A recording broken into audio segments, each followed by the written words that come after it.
Good morning students, welcome in the class 10th। जैसे कि आप सब जान रहे हैं, हम लोग आज जो हमारा विषय देख रहे हैं वो है कक्षा 10वीं का विज्ञान 1। और हमारा जो पाठ चल रहा है वो है बेटा, हमारे पाठ का नाम है लेंस और लेंस के उपयोग। ठीक है, जो कि पाठ नंबर 7 है हमारा। और इसके पूर्व वीडियो में हमने मानव नेत्र और लेंस का कार्य देखा हुआ है ना। और मानव नेत्र से जुड़ी बहुत सारी संबंधित जानकारी मैंने आपको वीडियो द्वारा बताई भी है। आज हम लोग जो भाग देखने जा रहे हैं वो है बेटा हमारा दृष्टि दोष तथा उनको दूर करने के उपाय। तो दृष्टि दोष में आपको यहाँ पे 3 तरह के दृष्टि दोष बताए गए हैं। पहला है निकट दृष्टि दोष, दूसरा है दूर दृष्टि दोष और तीसरा है जरा दृष्टि दोष, जो कि आपके किताब में दिए गए हैं। जैसे यहाँ पे 3 प्रश्न ये जो पूछे गए थे, ये प्रश्न हमने इसके पूर्व वीडियो में देखे हुए हैं।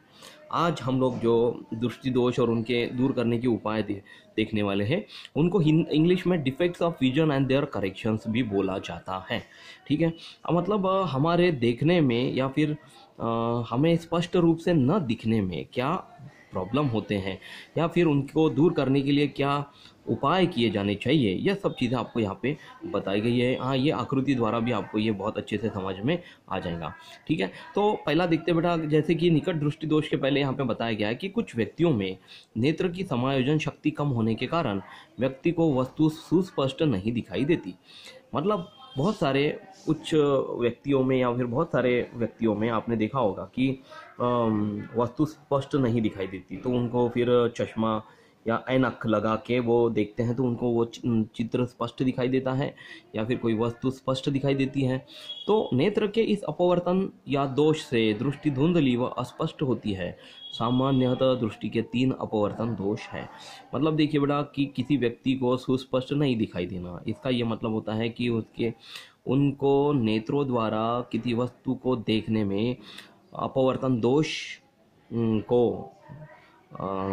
दोष उनके अंदर पाया जाता है, या फिर उनकी दृष्टि धुंधली हो गई होती है, या फिर उनको दृष्टि में अस्पष्टता निर्माण हो जाती है। तो उनके बहुत सारे कारण होते हैं। तो उनके कुछ महत्वपूर्ण कारण हम लोग देखेंगे कि जिसमें पहला पॉइंट है बेटा निकट दृष्टि दोष।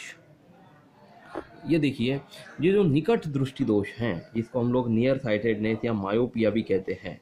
ठीक है, ये निकट दृष्टि दोष को मैं आप लोग को इन शॉर्ट बनाना चाहता हूँ कि निकट दृष्टि दोष में क्या होता है कि यहाँ पे निकट की वस्तु जो है वो ठीक से दिखाई देती है। ठीक है, उसी को हम लोग निकट दृष्टि दोष कहते हैं कि निकट दृष्टि दोष में व्यक्ति निकट रखी वस्तुओं को तो स्पष्ट देख सकता है, परंतु दूर रखी वस्तुओं को वह सुस्पष्ट नहीं देख पाता।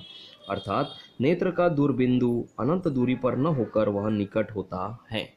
यानी कि आपको समझ में आया ये हमें क्या बताना चाहते हैं कि निकट दृष्टि दोष में वस्तुओं को निकट वस्तुओं को स्पष्ट नहीं देखा जा सकता है, परंतु दूर रखी वस्तुओं को स्पष्ट दिखाई देता है। अर्थात नेत्र का दूरबिंदु जो होता है ना, वो अनंत दूरी पर न होकर वह निकट होता है। मतलब ये जो नेत्र का दूरबिंदु हम लोगों ने देखा हुआ है इसके पहले, है ना। ये देखिए दृष्टि बिंदु, ये जो दृष्टिबिंब पे ये जो बिंदु बना हुआ है ना यहाँ पे, वो अनंत दूरी पर न होकर वह क्या होता है, निकट होता है बेटा। और निकट दृष्टि दोष में दूरी की वस्तु का प्रतिबिंब नेत्र पटल में बनकर इससे थोड़ा आगे बनता है। ये आकृति से आपको समझ में आएगा। ये जो पहली आकृति यहाँ पर बनाकर बताई गई है, ये स्पष्ट आकृति है बेटा कि निकट की वस्तु स्पष्ट दिखाई देती है। जब ये वस्तु यहाँ से रखी हुई है, ये हमारे नेत्र लेंस से परावर्तित होकर ये नेत्र पटल पर ठीक से बराबर आखिरी तक पहुँचती है ना, तब ये वस्तु हमें ठीक से दिखाई देती है नज़दीकी। ओके, परंतु जब दूर की वस्तु स्पष्ट नहीं दिखाई देती है, इसका ये मतलब होता है कि जब दूर से आने वाले जो किरण होते हैं, तो जैसे देख पा रहे हैं आप यहाँ पे इस आकृति में दूर की वस्तु स्पष्ट नहीं दिखाई देना, यानी कि जो नेत्र पटल पर आने वाला प्रतिबिंब है वो यहाँ पे आखिरी में न पहुँचकर थोड़ा आगे यहाँ पर बनकर थोड़ा आगे बनता है। प्रतिबिंब नेत्र पटल पर न बनकर इसके आगे बनता है, और इसी दोष के कारण हमें दूर की वस्तु स्पष्ट नहीं दिखाई देती। अब इस दोष को दूर करने के लिए यहाँ पे तीसरी आकृति दी गई है बेटा। इसमें देखिए, ध्यान से देखिए कि जो किरण है आपतित किरण है जो कि वस्तु से हमें हमारी नेत्र लेंस से होकर नेत्रपटल तक आखिरी तक पहुंच रही है, इसकी सहायता के लिए यहाँ पर एक उत्तल लेंस लगाई गई है।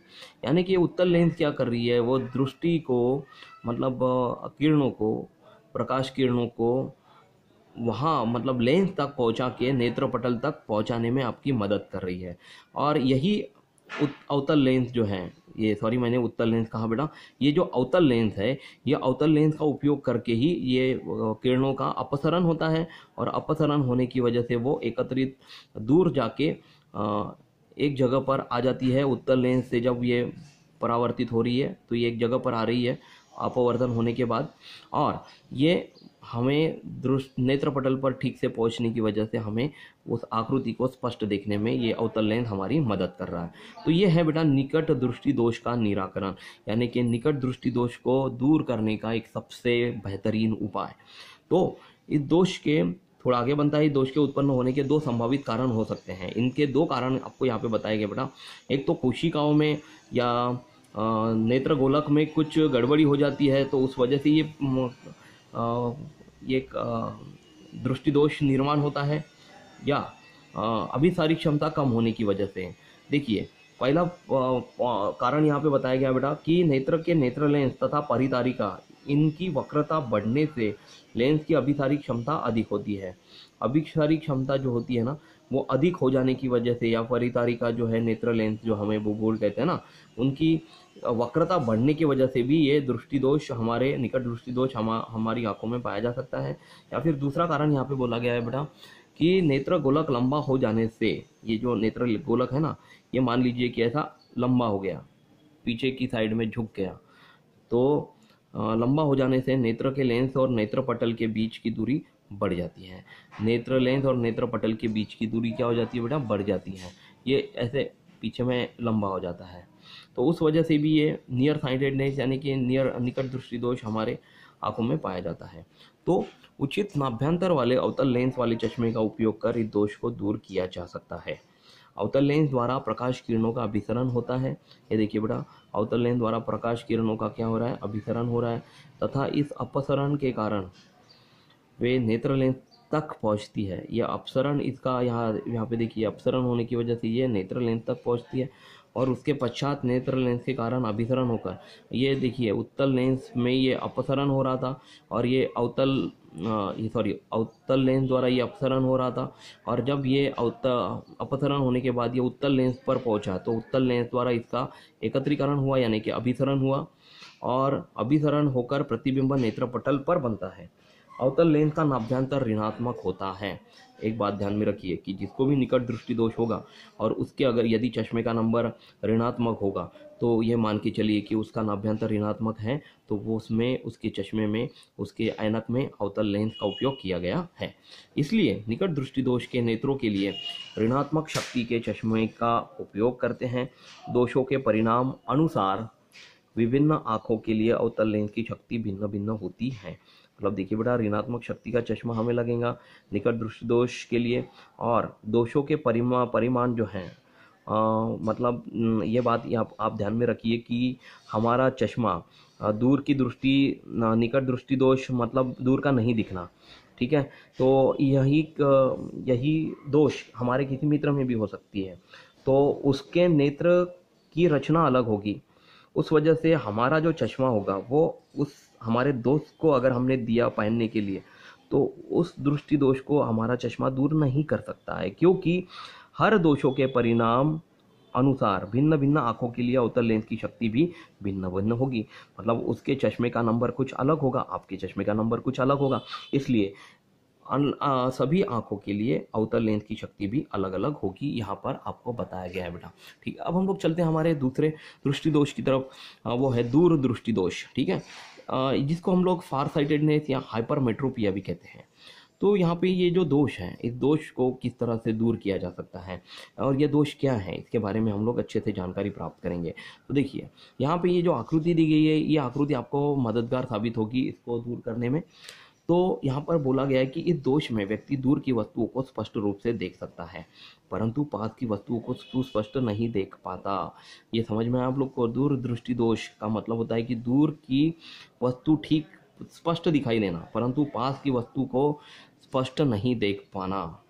ठीक है, मतलब यहाँ पे देखिए, दोष में व्यक्ति दूर की वस्तुओं को स्पष्ट देख सकता है परंतु वो पास की वस्तु को स्पष्ट नहीं देख पाता। अर्थात नेत्र का निकट बिंदु, जो कि मैंने इसके पूर्व वीडियो में आपको बताया था कि 25 सेंटीमीटर की दूरी पर होना ही चाहिए, तो ये निकट बिंदु 25 सेंटीमीटर की दूरी पर न होकर दूर होता है, यानी निकट की वस्तु का प्रतिबिंब नेत्र पटल के साफ पीछे तैयार होता है। यहाँ पे देखिए, ये दूर की वस्तु स्पष्ट दिखाई देती है।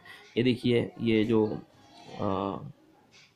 किरणें दिख रही, प्रकाश किरणें हमारी आंखों से नेत्र लेंस से होकर नेत्र पटल पर ठीक आखिरी में पीछे में पहुंच रही है, यहाँ पे आखिरी में, तो इससे दूर की वस्तु स्पष्ट दिखाई देती है परंतु निकट की वस्तु स्पष्ट नहीं दिखाई देती है। इसका ये मतलब होता है कि ये जो किरणें हैं, प्रकाशीय किरणें, वो यहाँ से नेत्र लेंस से होकर अभिसरण होकर ये नेत्र गोलक के पीछे पहुँच रही है, नेत्र पटल के भी पीछे पहुँच रही है।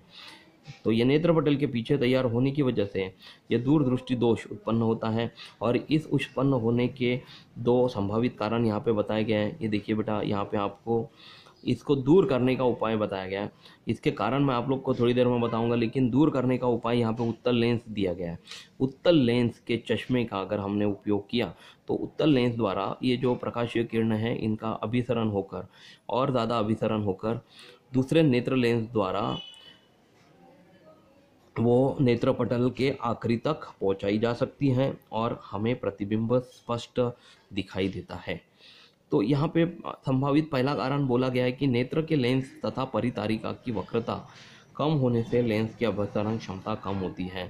देखिए, ये जो कारण हमने उत्तल मतलब निकट दृष्टि दोष में भी देखा था, सेम कारण यहाँ पे भी देख रहे हैं हम लोग, लेकिन निकट दृष्टि दोष में वक्रता बढ़ने से इस लेंस की अभिसारी क्षमता कम होगी थी और दूर दृष्टि दोष में वक्रता कम होने से अभिसारण क्षमता क्या होगी थी बेटा, कम हो गई है। उल्टा, एक दूसरे के उल्टा एकदम। निकट दृष्टि दोष में वक्रता बढ़ने से अभिसारी क्षमता अधिक हुई और यहाँ पे वक्रता कम होने से अभिसारी क्षमता कम हुई, एक दूसरे के उल्टा है। और दूसरा कारण यह दिया गया बेटा कि नेत्र गोलक छोटा अथवा चपटा होने के कारण, देखिए ये जो नेत्र गोलक है ना हमारा, ऐसा अभी निकट दृष्टि दोष में क्या हो गया था, ये लंबा हो गया था, लेकिन दूर दृष्टि दोष में क्या हो गया, ये चपटा, ऐसे चपटा हो जाएगा, अंडाकृति बन जाएगा। ठीक है, वो अंडाकृति बनने की वजह से या फिर चपटा हो जाने की वजह से या छोटा हो जाने की वजह से नेत्र लेंस और दृष्टि पटल के बीच दूरी कम हो जाती है। नेत्र लेंस और दृष्टि पटल के बीच में दूरी कम हो जाने की वजह से क्या होता है कि ये जो आकृति है, प्रतिबिंब है, वो स्पष्ट तरीके से नेत्र पटल तक नहीं पहुंच पाता। और ये दूर दृष्टि दोष का निराकरण करने के लिए कौन से लेंस का उपयोग किया जाता है, तो वो होता है बेटा उत्तल लेंस का उपयोग हमको यहाँ पे करना होता है। अब हम लोग हमारे अगले पेज की तरफ बढ़ेंगे। हमारा अगला पेज जो है वो आपको ये कह रहा है कि पेज नंबर 89 के उचित नाभ्यंतर वाले उत्तल लेंस के चश्मे का उपयोग कर इस दोष को दूर किया जा सकता है। मतलब इस दोष को हम लोग उचित नाभ्यंतर वाले उत्तल लेंस के चश्मे का उपयोग करके दूर कर सकते हैं। तो उत्तल लेंस की सहायता से प्रकाश किरणें अभिसरित होकर वे नेत्र के लेंस तक पहुंचती है तथा इसके बाद नेत्र द्वारा अभिसरण होकर प्रतिबिंब नेत्र पटल पर बनता है। मतलब ये उत्तल लेंस की सहायता से हम क्या करेंगे कि प्रकाश किरणों को अभिसरित होकर नेत्र लेंस तक पहुंचाएंगे और नेत्र लेंस तक पहुंचाने के बाद वो नेत्र द्वारा दोबारा अभिसरण होकर जो प्रतिबिंब बनाएगा वो नेत्र पटल के आखिरी कोने तक बनाता है और ये बनने के बाद तुरंत हमें प्रतिबिंब स्पष्ट दिखाई देना शुरू हो जाता है। तो उत्तल लेंस की शक्ति धनात्मक होने के कारण दूर दृष्टि दोष से पीड़ित व्यक्ति के लिए धनात्मक शक्ति का चश्मा लगता है। देखिए, मैंने अभी थोड़ी देर पहले बताया था आप लोगों को कि अवतल लेंस की शक्ति, अवतल लेंस मतलब निकट दृष्टि दोष में जो शक्ति होती है अवतल लेंस की, वो ऋणात्मक होती है, जिसके कारण निकट दृष्टि दोष वाले पीड़ित व्यक्ति को ऋणात्मक शक्ति का चश्मा लगता है।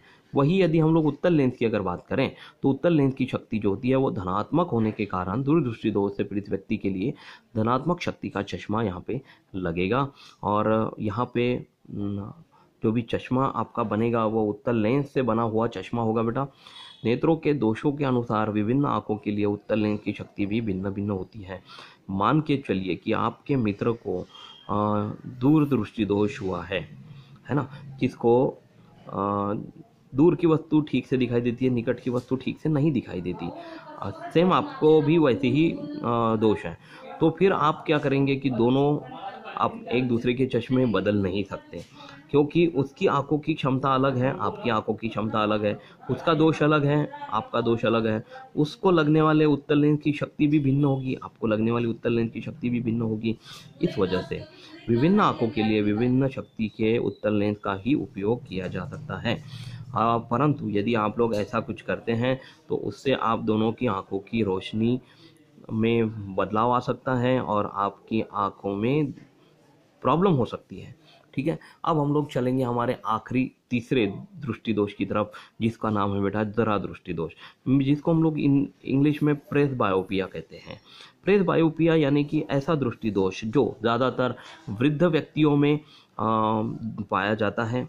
ठीक है, और इस दोष में ऐसे कुछ बदलाव होते हैं कि जिसमें आपको निकट की और दूर की दोनों वस्तुएं स्पष्ट नहीं दिखाई देती। उस वजह से आपका जो चश्मा बनेगा वो चश्मे में निकट दृष्टि दोष और दूर दृष्टि दोष भगाने के लिए, जो कि दरा दृष्टि दोष दोनों दृष्टि दोष ये दरा दृष्टि दोष में पाए जाते हैं, तो उसको भगाने के लिए उत्तल और अवतल लेंस दोनों का उपयोग किया जाता है। ठीक है बेटा, तो जो उत्तल लेंस का उपयोग किया जाता है इस दृष्टि दोष में, वो निकट की वस्तु देखने के लिए किया जाता है। वो जो कि नीचे एक ही चश्मे में आपने देखा होगा कि दो तरह के भिंग आपको दिखाई देते हैं। एक पास के देखने के लिए नीचे वाला उत्तल लेंस उपयोग किया जाता है और बाहर वाला जो है वो अवतल लेंस का उपयोग दूर की वस्तु देखने के लिए किया जाता है। ठीक है, तो यहाँ पे मैं पढ़ के बताता हूँ कि दरा दृष्टि दोष है क्या। तो सामान्यतः आयु में वृद्धि होने के कारण नेत्र की समायोजन क्षमता घट जाती है। नेत्र के समीप वाले लेंस की रोमक पेशियां लेंस के नाभ्यंतर को उचित बनाने की क्षमता खो देती है। मतलब इसमें यह बोला गया है कि हमारी रोमक पेशियां जो होती है, जो नेत्र के लेंस से जुड़ी हुई होती है और नाभ्यंतर को उचित क्षमता पहुंचाती है, उसकी क्षमता क्या हो जाती है बेटा, कम हो जाती है, क्षीण हो जाती है। तो अधिकांश वृद्ध व्यक्तियों का निकट बिंदु दूर हट जाता है और चश्मों के बिना उन्हें पास की वस्तुओं को आसानी से और स्पष्ट देखने में कठिनाई होती है। तो बहुत सारे वृद्ध व्यक्तियों में निकट बिंदु दूर हट जाने की वजह से चश्मों के बिना वह पास की वस्तु नहीं देख पाते, आसानी से और स्पष्ट नहीं देख पाते, या देखने में उनको कठिनाई होती है। तो कभी कभी व्यक्ति के नेत्र में दोनों प्रकार के दोष, निकट दृष्टि दोष तथा दूर दृष्टि दोष हो सकते हैं। इसी को हम लोग जरा दृष्टि दोष भी यहाँ पे कहते हैं। तो ऐसे व्यक्तियों को सुस्पष्ट देखने के लिए प्रायः द्विनाभि लेंसों की आवश्यकता होती है। तो जो दो नाभि लेंसों वाली एक चश्मा यहाँ पे बनता है इनका, जिसमें दूर और निकट की दोनों दृष्टि आसानी से देख पाने में मदद होती है, उन लेंसों को द्विनाभि लेंस भी कहा जाता है बेटा, कि जिसमें एक ही लेंस में दो नाभियों के लेंस मौजूद होते हैं। तो द्विनाभीय लेंस में ऊपरी भाग अवतल लेंस का होता है और इससे निकट दृष्टि दोष को दूर किया जाता है। तो देखिए बेटा, निकट दृष्टि दोष को द्विनाभि लेंस में ऊपर का भाग दिया गया है जो अवतल लेंस से बना होता है और जिससे निकट दृष्टि दोष को दूर किया जा सकता है। और वैसे ही निचला भाग जो होता है द्विनाभीय लेंस का, वो उत्तल लेंस से बनाया गया होता है और इससे दूर दृष्टि दोष दूर किया जाता है। मतलब निकट की वस्तु साफ देखने में इसका उपयोग किया जाता है। ठीक है, तो आपकी कक्षा में चश्मे का उपयोग करने वाले विद्यार्थियों की सूची बनाइए और उनके चश्मों के नंबर को नोट कीजिए। ये एक सूची आपको दी गई है, इस सूची को आप लोग अच्छे से करके देख सकते हैं। अभी तो फिलहाल स्कूलें बंद हैं, तो भी आप किसी आसपास में या फिर अपने बुजुर्गों के चश्मे का नंबर नोट करके आप लोग उसकी जानकारी प्राप्त कर सकते हैं बेटा। तो जानकारी के आधार पर विद्यार्थियों की आंखों में पाए जाने वाले दोष पहचानिए तथा नोट कीजिए। अधिकतर विद्यार्थियों में कौन सा दोष पाया जाता है, ये इसकी हमको सूची बनानी है। तो ये ज़रूर हम लोग बनाएंगे, जैसे ही स्कूलें चालू हो जाती है तो ज़रूर बनाएंगे। और अब अगले वीडियो में हम लोग वस्तु का आभासी यानी कि काल्पनिक आकार ज़रूर देखेंगे। तब तक अपना खुद का ख्याल रखिए, हंसते रहिए, मुस्कुराते रहिए। कोरोना से बचने के लिए 2 गज की दूरी रखिए, मास्क ठीक से पहनिए और बार बार हाथ धोते रहिए। Thank you class, take care, bye.